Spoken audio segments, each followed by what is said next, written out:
पेश करते हैं जो पिछले 2 सालों से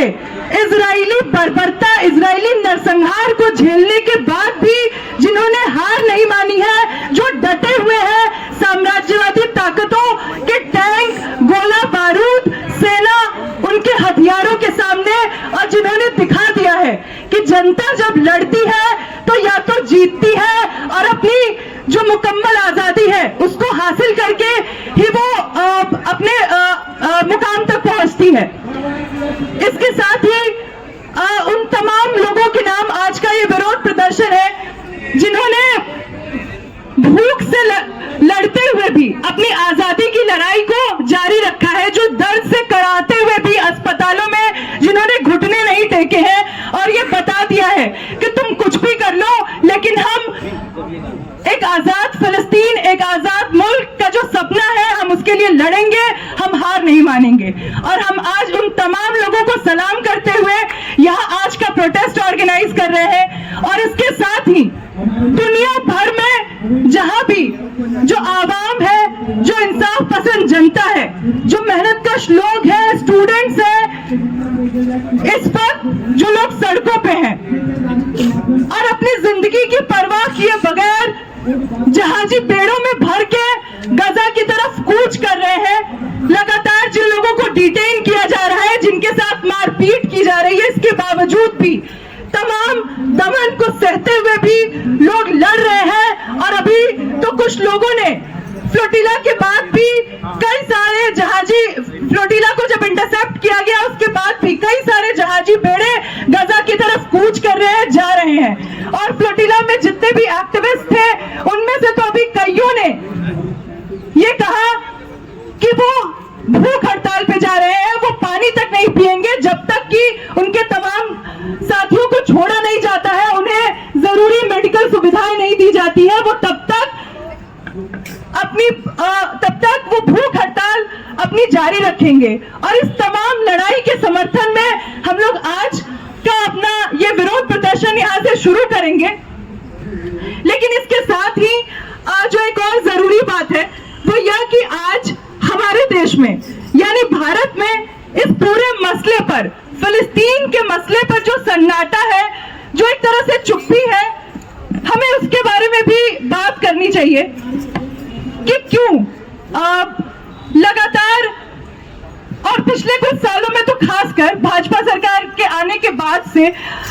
जिस तरह से फिलिस्तीन की आजादी की लड़ाई को, फिलिस्तीन के मुक्ति संघर्ष के बारे में जो चीजें फैलाई गई हैं, जिस तरह से ये बताया जाता है कि फिलिस्तीन की लड़ाई तो किसी 2 धर्मों के बीच की लड़ाई है और फिलिस्तीन कुछ मुसलमानों का देश है और ये यहूदी और मुसलमानों के बीच की लड़ाई है, जो तमाम दुष्प्रचार, झूठा प्रोपेगेंडा,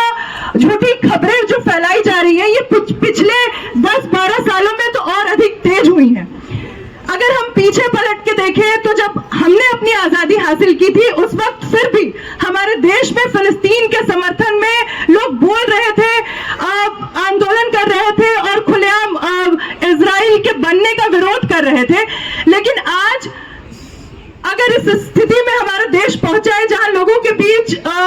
इस मसले को लेकर इतनी अज्ञानता और जो झूठा प्रचार फैला है, तो वो इसलिए भी क्योंकि हम आप जैसे लोग जो इस मसले को जानते समझते हैं वो लोग चुप बैठे हैं।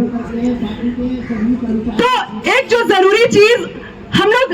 अभी इस प्रोटेस्ट के जरिए बताना चाहते हैं वो यह कि फिलिस्तीन का मसला ना तो कभी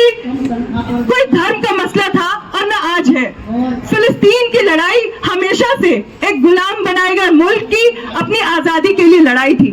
और फिलिस्तीन में न सिर्फ अरब मुस्लिम्स रहते हैं बल्कि वहां अरब क्रिश्चियंस, अरब ज्यूज और भी कई कबीलों के लोग, जिसमें बद्दू कबीले के लोग भी शामिल हैं। और आज फिलिस्तीन की लड़ाई को लड़ने वाले लोगों में मुस्लिम्स ही नहीं, क्रिश्चियन, ज्यूज और तमाम धर्म को मानने वाले और न मानने वाले लोग हैं जो एक सेक्युलर फिलिस्तीन की स्थापना का सपना देखते हैं। इसके साथ ही जिस तरह से मतलब जो ज्यूज के बारे में बताया जाता है कि ये ज्यूज आज दुनिया भर में जो इंसाफ पसंद ज्यूज है वो भी फिलिस्तीन की आजादी का समर्थन कर रहे हैं। और साम्राज्यवादी ताकतों का के द्वारा जो ये की गई पूरी बर्बरता रहे हैं। ज्यूज वॉइस फॉर पीस जैसी संस्थाएं ये बता रही हैं कि ये मसला ज्यूज और मुस्लिम्स का नहीं है, ये मसला फिलिस्तीन की आजादी का है। और इसी बात को लेकर आज हम लोग भी यहाँ आपसे मुखातिब हो रहे हैं, क्योंकि हमारे देश में भी बहुत से ऐसे लोग हैं जो इसी नैरेटिव को, इसी बात को मानते हैं कि ये कुछ धर्मों के बीच की लड़ाई है। तो ये बिल्कुल सही नहीं है। और ये फिर से हम कहेंगे कि ये उन्हीं ताकतों जो हुक्मरान बैठे हैं, जो आज हमारे रूलिंग जो लोग हैं जो इस देश में शासन कर रहे हैं, उन्हीं के नैरेटिव को और उन्हीं के बातों को और मजबूत करना होगा और फिलिस्तीन की लड़ाई को कमजोर करना होगा अगर हम इसे धर्मों के बीच का मसला बनाते हैं। वहीं दूसरी तरफ अभी आने वाले 7 अक्टूबर को 2 साल हो जाएंगे जो फिलिस्तीन में बर्बरता जारी है उसका। तो हम जब कैंपेन करने लोगों के बीच जाते हैं, उनके बीच ये बात करते हैं, तो बहुत सारे लोग बोलते हैं अरे 7 अक्टूबर को तो फिलिस्तीन ने ये सब शुरू किया था, इसलिए इजराइल तो अपने सेल्फ डिफेंस में ये सब करेगा ही। लेकिन ये बात भी समझने की जरूरत है कि क्या इजराइल के पास कोई सेल्फ डिफेंस का राइट भी है? क्या कॉलोनियल पावर और ऑक्यूपेशन करने वाली फोर्सेस के पास सेल्फ डिफेंस का कोई राइट होता है? अगर इजराइल के पास ये राइट है तो फिर तो ब्रिटिशर्स के पास भी ये राइट था कि वो रहते यहाँ और यहाँ जलियांवाला बाग से लेकर तमाम ऐसे मैसेकर को अंजाम देते और हम उसके खिलाफ कुछ नहीं बोलते। फिर तो ये इस चीज को भी जस्टिफाई करना होगा कि भगत सिंह, सुखदेव, राजगुरु जैसे लोगों को, और उससे भी पहले जाए तो 1857 के जो हमारे फ्रीडम फाइटर्स थे,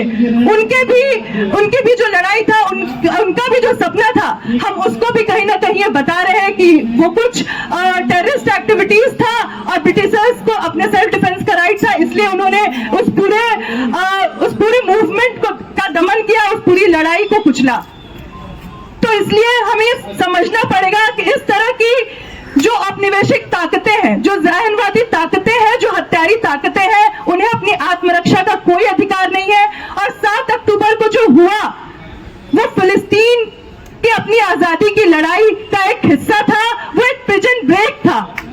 पिछले इतने सालों से अगर हम देखें तो 7 दशकों से ज्यादा हो गए और फिलिस्तीन को गुलाम बनाकर रखा गया है। वहां आए दिन लोग जो झेलते हैं, मतलब एक तरह से वो खुला जेल है। गजा में जो लोग रह रहे हैं वो जितनी यातनाएं, जितना दमन, जितनी समस्याएं झेलते हैं, शायद हम आप में से ज्यादातर लोग उसकी कल्पना भी नहीं कर पाएंगे। और उसके खिलाफ ही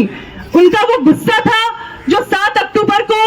उन्होंने किया, और ये बिल्कुल जायज था। ठीक उसी तरीके से जैसे कि हमने अंग्रेजों के खिलाफ लड़ाई लड़ी और अपनी आजादी के लिए संघर्ष को आगे बढ़ाया। तो ये सारी जो नैरेटिव्स है, इसको ठीक से समझने की जरूरत है और आज लोगों तक इस पूरी बात को ले जाने की जरूरत है। हम लोग इस पूरे मसले पे और भी बातचीत अपनी जारी रखें।